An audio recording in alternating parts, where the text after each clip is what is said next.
Bonjour à toutes et à tous, j'espère que vous allez tous très bien. Je vous fais une vidéo aujourd'hui pour répondre à Mélanie, qui m'a envoyé un mail et qui m'a donné l'accord de partager avec vous un petit peu son expérience.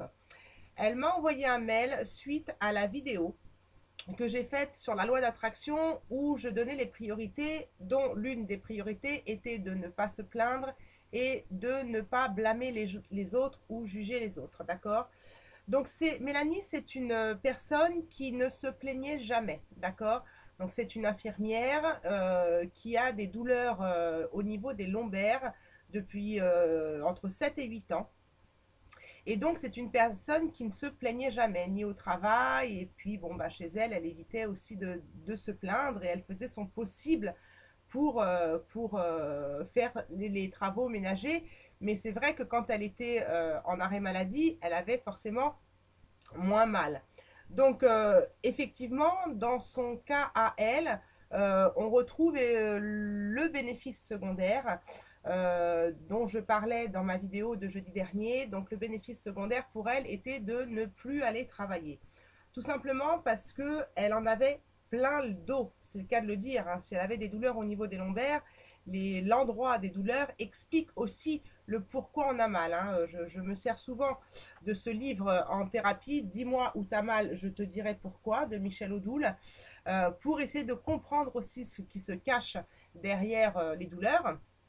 Et donc là, on sent bien chez elle le bénéfice secondaire de j'en ai plein le dos d'aller travailler. Donc je ne vais pas m'étaler sur le bénéfice secondaire puisque c'est une personne que je suis maintenant actuellement et je ne suis pas là pour raconter toute sa vie. Seulement, lorsqu'elle m'a envoyé ce mail, avant qu'on ait une conversation ensemble, euh, elle s'est rendue compte que le fait de ne pas se plaindre, elle était quelques années après jugée par l'extérieur. C'est-à-dire que les gens ne comprenaient pas pourquoi elle faisait arrêt maladie, reprise de travail, arrêt maladie, reprise de travail. Et comme ça, c'était récurrent depuis presque 8 ans maintenant. Donc là, elle est en arrêt maladie depuis 5 mois, hein, puisque forcément, à force, bah, le corps a de plus en plus mal. Hein. Et donc, elle a commencé à être jugée par l'extérieur, comme quoi c'était une feignante, qu'elle était toujours arrêtée pour rien. Bah, en même temps, les gens ne savaient pas, hein, puisqu'elle ne disait rien. Donc, elle s'est retrouvée à un moment de sa vie, comme elle me disait sur le mail, à être obligée de se plaindre, à être obligée de dire bah oui j'ai mal, bah oui c'est pour ça que je suis en arrêt et de commencer justement à se plaindre pour être comprise. Donc c'est pas toujours évident. Alors bien sûr que se plaindre c'est pas quelque chose à faire au niveau de la loi d'attraction puisque quand on se plaint on focalise sur la situation négative qui est en train de nous arriver, on focalise donc là dans son cas sur la douleur, donc on renforce les douleurs, on baisse notre taux vibratoire et donc on ne fait pas fonctionner la loi d'attraction, la loi vibratoire, d'accord? Donc, elle a été à un moment donné douloureuse au niveau physique, mais douloureuse aussi au niveau psychologique par rapport à ce jugement qu'elle avait de l'extérieur. D'accord? Et ça l'a rendue triste en fait. Et elle s'est dit, voilà, je suis obligée de me plaindre aujourd'hui. Donc, c'est ce qu'elle m'expliquait dans le mail. Elle me dit comment je dois faire du coup. Donc, ce qu'il faut savoir, ce que je lui ai expliqué dans un premier temps avant qu'on prenne rendez-vous ensemble, c'est que quand on est jugé par l'extérieur, déjà ça fait mal, et c'est souvent en fait un auto-jugement qu'on a à l'intérieur de nous-mêmes. D'accord? Donc en discutant avec elle, en la faisant parler, on s'est rendu compte que elle s'auto-jugeait, c'est-à-dire qu'elle ne savait plus qui elle était en fait, elle ne savait plus à quoi elle servait en fait dans la vie et elle était contrariée de ne pas pouvoir faire ci, de ne pas pouvoir faire ça à cause de ses douleurs, donc elle avait vraiment l'impression de servir à rien et de ne plus savoir où était quelque part sa mission de vie, qu'est-ce qu'elle allait devenir sans travail.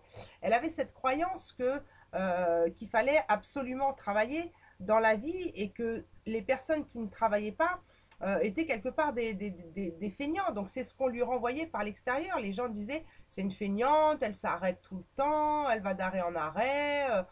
Bah, évidemment, elle disait rien. Donc, mais en fait, c'était tout simplement un auto-jugement qu'elle s'apportait à elle, mais aussi un jugement qu'elle apportait vers le monde extérieur. C'est une femme qui a toujours travaillé, c'est une femme qui n'a jamais eu de problème de chômage ou ce genre de choses. Et donc pour elle, c'était, elle avait un genre de croyance, hein, on en parlera aussi, comme je vous l'ai dit, dans une autre vidéo, que les gens qui ne travaillaient pas, ou qui étaient au chômage, ou qui étaient souvent en arrêt maladie, c'était souvent volontaire ou que c'est parce qu'ils ne voulaient pas travailler. Et elle s'est rendue compte, quand ça lui est tombé sur le dos, hein, c'est le cas de le dire, que bah en fait, c'était pas vraiment ça. C'est pas qu'elle ne voulait pas travailler, c'est qu'elle ne pouvait plus travailler par rapport à ses douleurs physiques. D'accord? Donc cette croyance et cet auto-jugement qu'elle avait, cette croyance qu'elle avait en elle et cet auto-jugement qu'elle avait aussi envers les autres, envers la société, bah en fait, lui est revenu en pleine figure par rapport au jugement de l'extérieur. Parce qu'il faut savoir que l'extérieur, les personnes, sont un miroir et nous renvoient en fait l'image de ce qu'on a nous à l'intérieur. Donc il est important, quand vous vous sentez jugé, d'aller voir pourquoi ça vous fait mal. Si ça vous fait pas mal, c'est que ça ne vous parle pas. Si ça vous blesse, ce jugement, c'est que quelque part, ça vient piquer quelque chose en vous qui est à travailler. D'accord? Donc c'est vrai qu'aujourd'hui, elle comprend que les personnes qui sont en arrêt maladie et tout ça, ce n'est pas automatiquement du cinéma ou ce n'est pas automatiquement des gens qui ne veulent pas travailler. Mais quand la croyance, elle est vraiment ancrée en nous, c'est difficile de se défaire de ces croyances-là. Et donc, il y a un autre paramètre aussi, c'est que la société nous met aussi dans des cases, la société ou nos parents ou peu importe, nous met dans des cases de faut travailler dur, faut gagner de l'argent, faut voilà. C'est peut-être vrai dans certaines situations, mais parfois les cases dans lesquelles on se met volontairement par notre éducation ou par nos croyances, ne sont pas spécialement les bonnes cases pour nous. C'est-à-dire qu'on n'est pas spécialement dans le pourquoi on est venu sur Terre, dans notre mission de vie. Et ce qui se passe, donc, un côté, il y avait ce côté bénéfice secondaire, parce que forcément, de continuer de travailler pour elle, et on sait bien maintenant dans quelles conditions travaillent les gens qui sont dans les hôpitaux, hein, je leur trouve qu'ils ont beaucoup, beaucoup de courage. C'était devenu de plus en plus dur, et ça a certainement, comment dire, affecté son corps physique. Par contre, au niveau des radios, on ne trouve rien, ni d'hernie, ni de déplacement au niveau des lombaires, ni rien.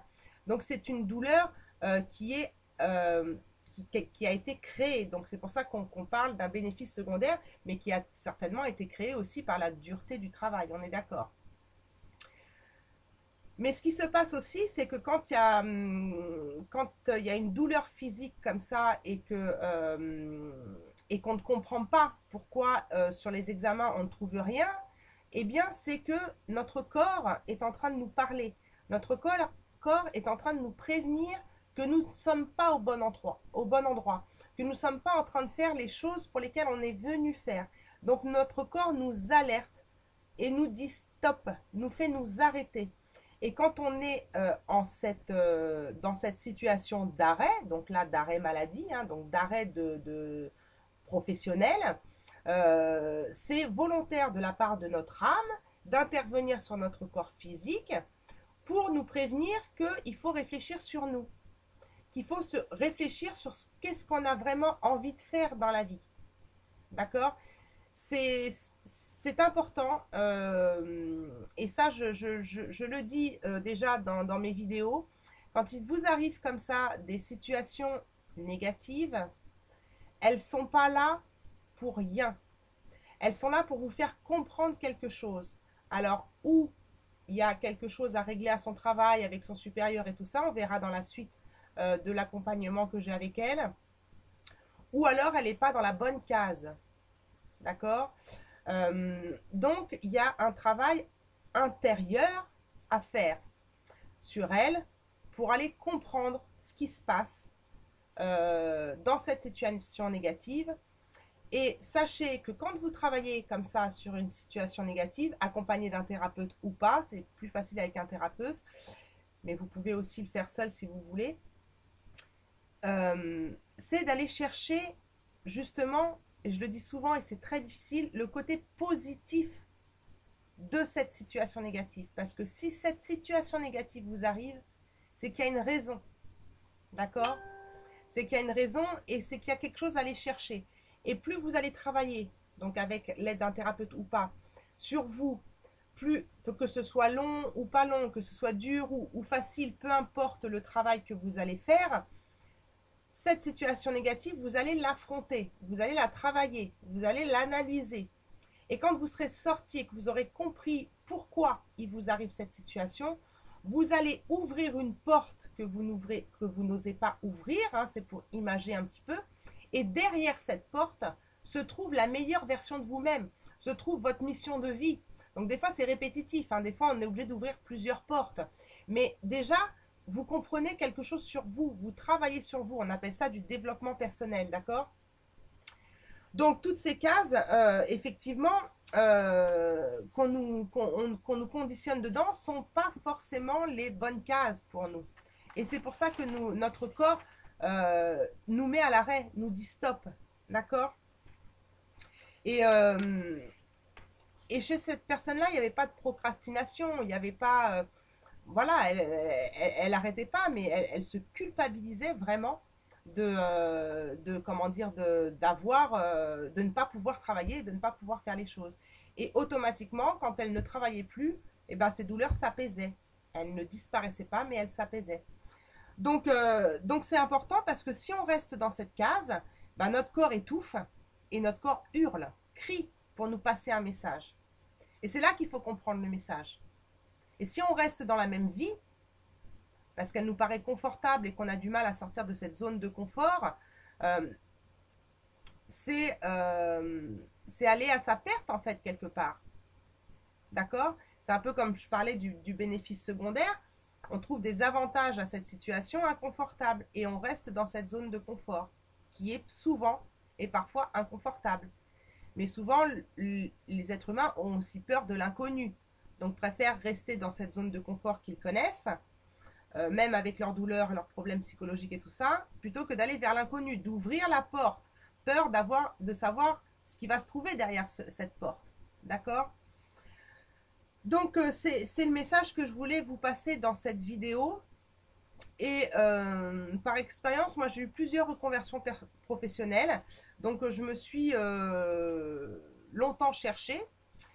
Et je connaissais ma mission de vie par rapport au fait que je fais des thèmes numérologiques aussi. Et là, ça m'a ouvert l'esprit. Je me suis dit, mais Steph, c'était juste logique en fait que tu deviennes thérapeute. Et c'était quelque chose que j'avais envie de faire depuis des années, depuis plus de 15 ans. Et je procrastinais, où je me trouvais toujours des avantages à être dans un métier que j'aimais à l'époque, hein, qui était la grande distribution. J'y suis restée 17 ans et j'adorais ce que je faisais. Donc forcément, quand on est déjà dans quelque chose comme elle, infirmière, elle adore ça, mais son corps l'a arrêté. Donc peut-être que sa mission de vie, on verra avec elle plus tard, est d'aider les gens, mais pas de cette façon-là. D'accord? donc, donc à un moment donné, son corps est en train de lui parler, lui dire que peut-être qu'elle est quand même capable d'aider les autres, mais différemment. Et que l'hôpital, c'est pas la bonne case, c'est pas le bon lieu où elle doit se trouver.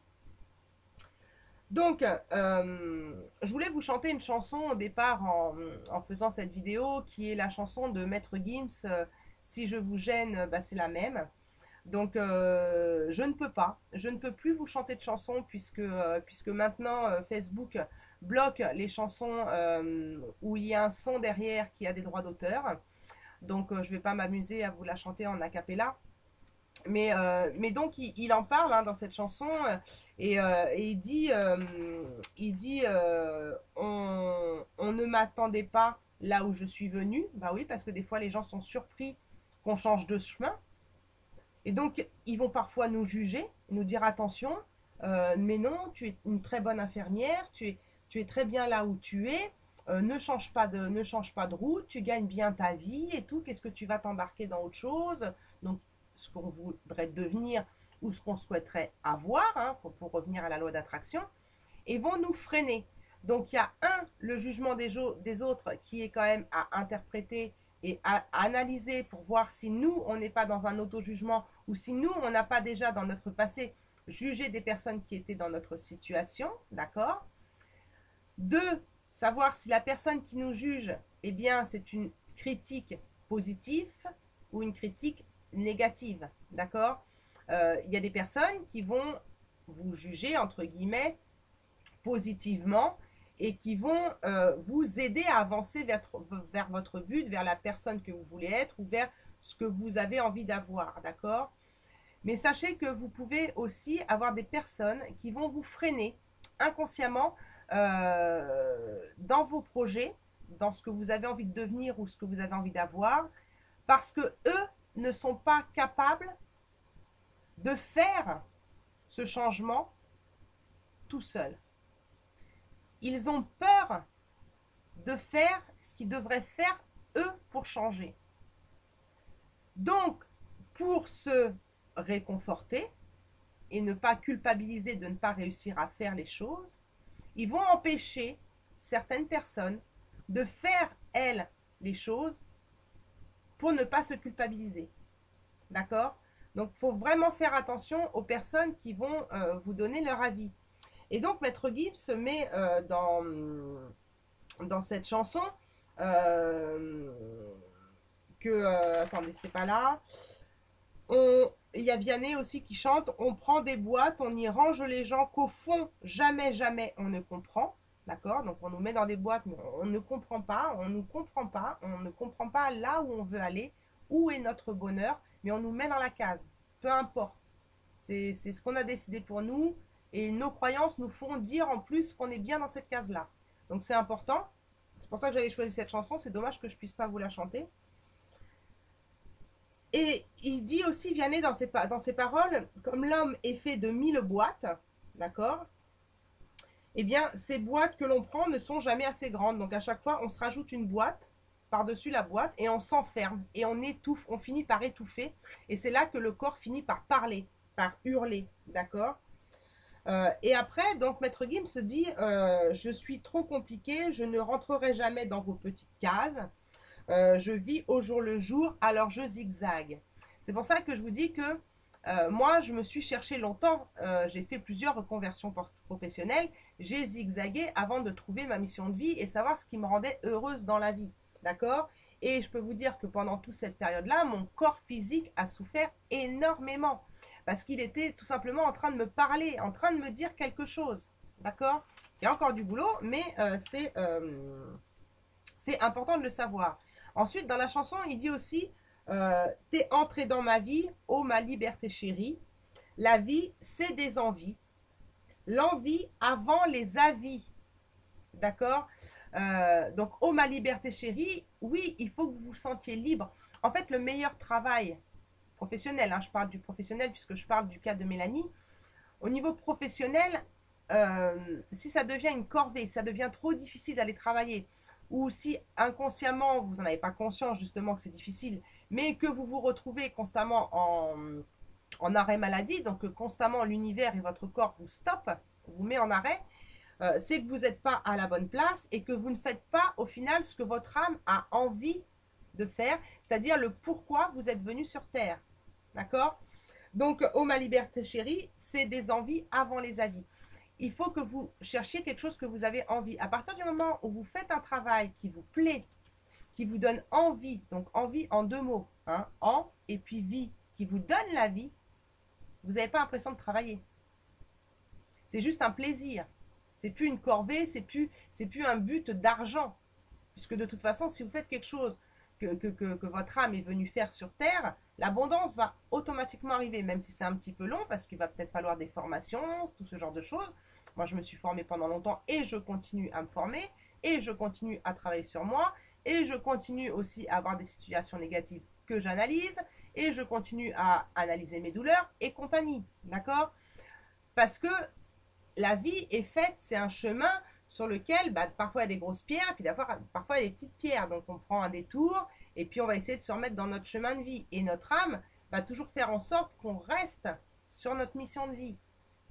qu'on reste sur le chemin. Donc l'univers va nous coller des pierres, parfois douloureuses et lourdes à porter comme la maladie ou autre, qui vont, ou alors des faillites ou ce genre de choses, et qui vont donc nous faire nous arrêter pour réfléchir à la situation. Qu'est-ce qu'on n'a pas fait de bien? Est-ce qu'on est vraiment sur le bon chemin? Vous voyez, tout ça, c'est des choses qui sont importantes. Donc, l'envie, c'est avant les avis des autres. Qu'est-ce qu'on a envie dans notre cœur? Qu'est-ce qu'on avait envie quand on était petit ou ce genre de choses? Vous voyez? Qu'est-ce qui nous fait vibrer dans la vie? Parce que quand vous allez vibrer dans votre travail, vous allez aussi attirer vers vous des personnes qui sont aussi dans des vibrations beaucoup plus élevées, qui vont être dans vos vibrations plus élevées, puisque vous faites quelque chose que vous aimez. Et donc, vous allez attirer beaucoup moins de jugement envers vous. D'accord? Donc ça, c'est important et c'est dommage que je ne puisse pas vous chanter cette chanson parce qu'elle était vraiment parlante, mais bon, je vous en ai dit quelques mots. Donc, sachez bien, pour finir cette vidéo, que la personne la plus importante, c'est vous. Sans tomber et rentrer dans un égoïsme. Mais la personne la plus importante, c'est vous.